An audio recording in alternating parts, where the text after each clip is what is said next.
The Adventures of Paddy Beaver by Thornton W. Burgess. Chapter 19. Paddy and Sammy Become Friends.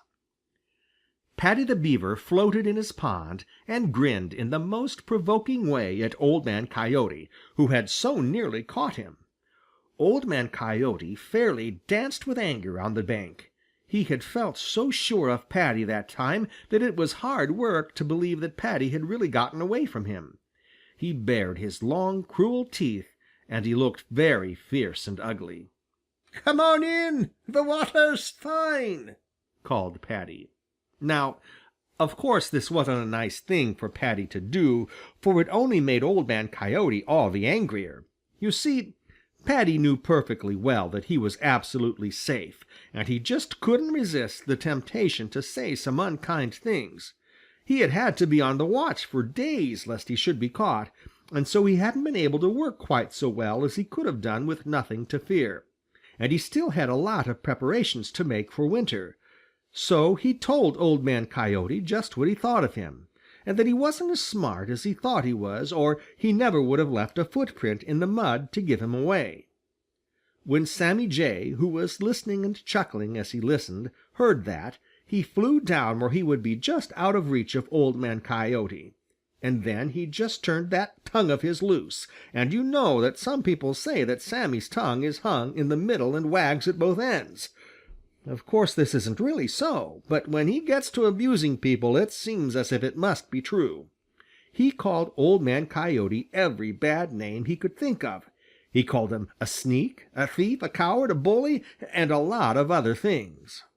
"You said I had warned Paddy that you were trying to catch him, and that was why you failed to find him at work at night, and all the time you had warned him yourself," screamed Sammy.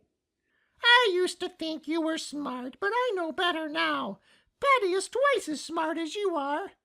Mr. Coyote is ever so sly. Mr. Coyote is clever and spry. If you believe all you hear, Mr. Coyote is not of the kind. Mr. Coyote is stupid and blind. He can't catch a flea on his ear." Paddy the Beaver laughed till the tears came at Sammy's foolish verse, but it made Old Man Coyote angrier than ever. He was angry with Paddy for escaping from him, and he was angry with Sammy, terribly angry, and the worst of it was, he couldn't catch either one, for one was at home in the water and the other was at home in the air, and he couldn't follow in either place. Finally he saw it was of no use to stay there to be laughed at, so, muttering and grumbling, he started for the Green Meadows. As soon as he was out of sight, Paddy turned to Sammy Jay. "Mr. Jay," said he, knowing how it pleased Sammy to be called Mr. "Mr. Jay, you have done me a mighty good turn today, and I am not going to forget it. You can call me what you please and scream at me all you please, but you won't get any satisfaction out of it, because I simply won't get angry. I will say to myself, 'Mr. Jay saved my life the other day,' and then I won't mind your tongue." Now this made Sammy feel very proud and very happy. You know, it is very seldom that he hears anything nice said of him. He flew down on the stump of one of the trees Paddy had cut. "Let's be friends," said he. "With all my heart," replied Paddy. End of chapter 19. Chapter 20. Sammy Jay offers to help Paddy. Paddy sat looking thoughtfully at the aspen trees he would have to cut to complete his store of food for the winter. All those near the edge of his pond had been cut. The others were scattered about some little distance away. "I don't know," said Paddy out loud. "I don't know." "What don't you know?" asked Sammy Jay, who, now that he and Paddy had become friends, was very much interested in what Paddy was doing. "Why," replied Paddy, "I don't know just how I am going to get those trees. Now that Old Man Coyote is watching for me, it isn't safe for me to go very far from my pond. I suppose I could dig a canal up to some of the nearest trees and then float them down to the pond. But it is hard to work, and keep sharp watch for enemies at the same time. I guess I'll have to be content with some of these alders growing close to the water, but the bark of aspens is so much better that I wish I could get them." What's a canal? asked Sammy abruptly. "A canal? Why, a canal is a kind of ditch in which water can run," replied Paddy. Sammy nodded. I've seen Farmer Brown dig one over on the Green Meadows, but it looked like a great deal of work. I didn't suppose that anyone else could do it. Do you really mean that you can dig a canal, Paddy? "Of course I mean it," replied Paddy in a surprised tone of voice. "I have helped dig lots of canals. You ought to see some of them back where I came from." I'd like to, replied Sammy. I think it is perfectly wonderful. I don't see how you do it. "It's easy enough when you know how," replied Paddy. "If I dared to, I'd show you." Sammy had a sudden idea. It almost made him gasp. I tell you what, you work and I'll keep watch, he cried. You know my eyes are very sharp. "Will you?" cried Paddy eagerly. "Oh, that would be perfectly splendid.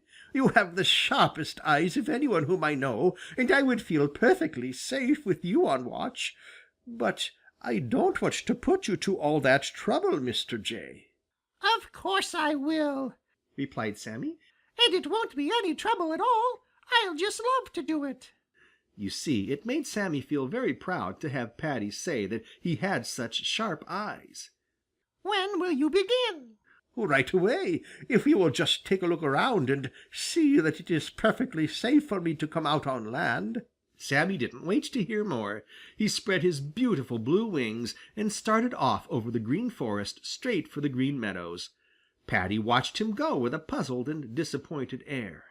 "That's funny," thought he. "I thought he really meant it. And now off he goes without even saying good-bye." In a little while back came Sammy all out of breath.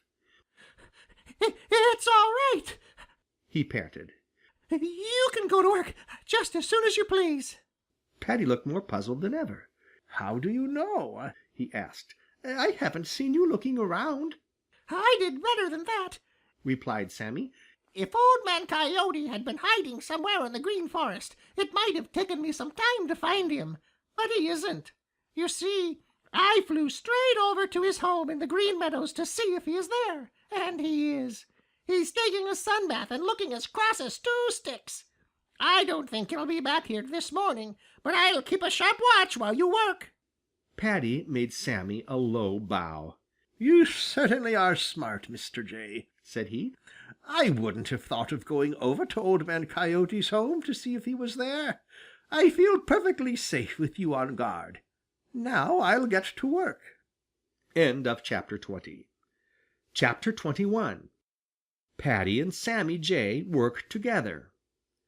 Jerry Muskrat had been home at the Smiling Pool for several days, but he couldn't stay there long. Oh my, no! He just had to get back to see what his big cousin Paddy the Beaver was doing.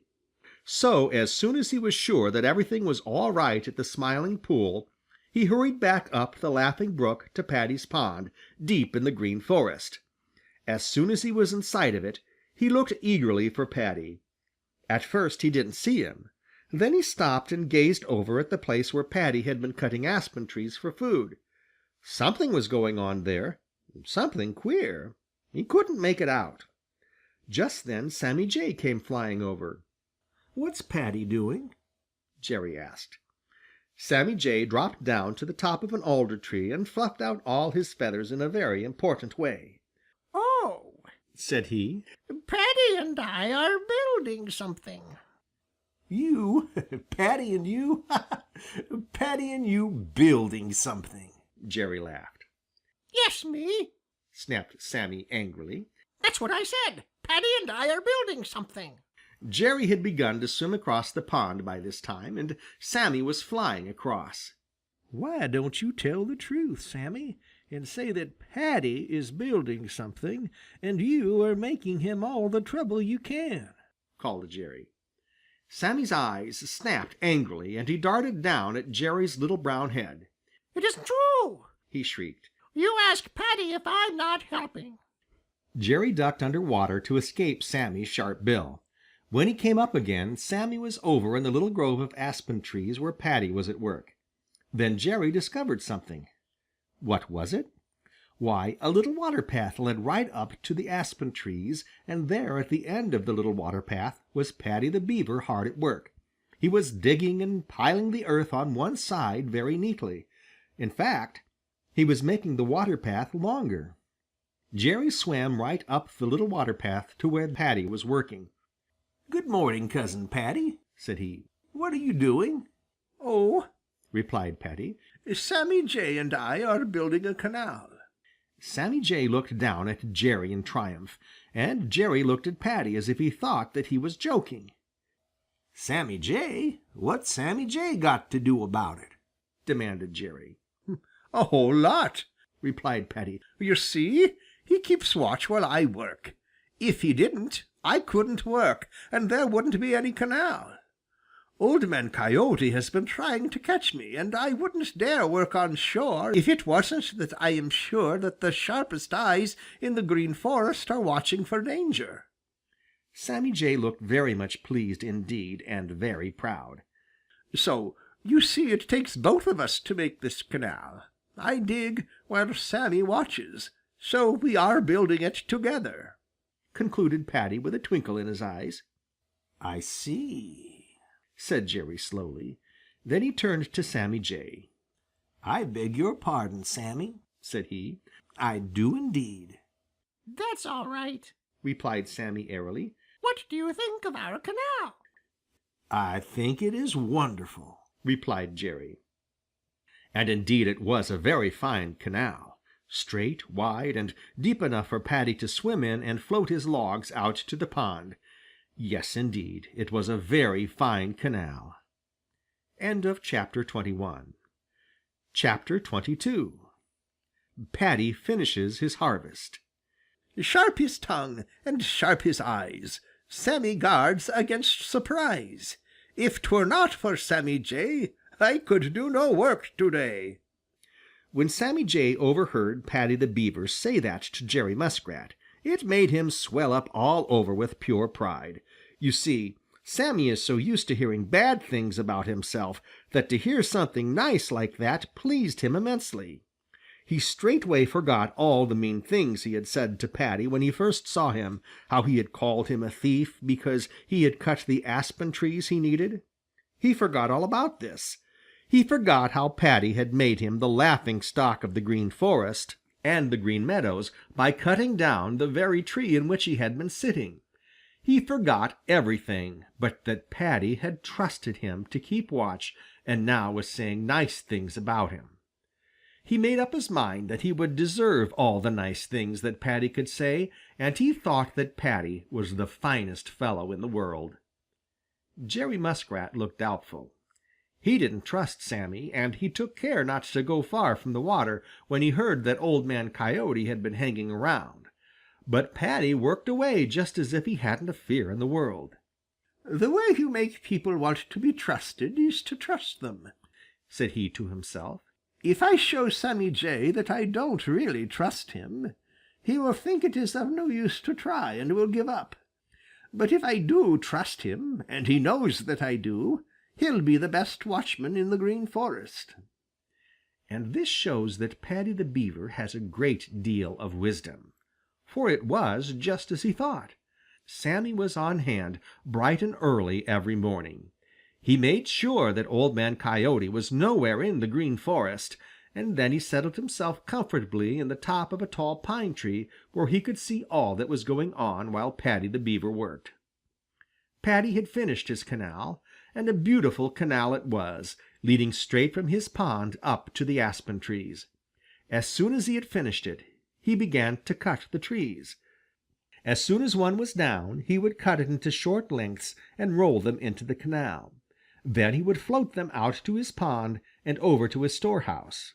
He took the larger branches, on which there was sweet tender bark, in the same way, for Paddy is never wasteful. After a while he went over to his storehouse, which, you know, was nothing but a great pile of aspen logs and branches in his pond close by his house. He studied it very carefully. Then he swam back and climbed up on the bank of his canal. "Mr. Jay," said he, "I think our work is about finished." What? cried Sammy. Aren't you going to cut the rest of those aspen trees? "No," replied Paddy. "Enough is always enough, and I've got enough to last me all winter. I want those trees for next year. Now I am fixed for the winter. I think I'll take it easy for a while." Sammy looked disappointed.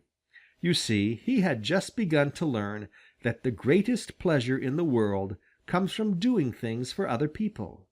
For the first time since he could remember, some one wanted him around, and it gave him such a good feeling down deep inside. End of chapter 22. And end of section 6. And end of the adventures of Paddy Beaver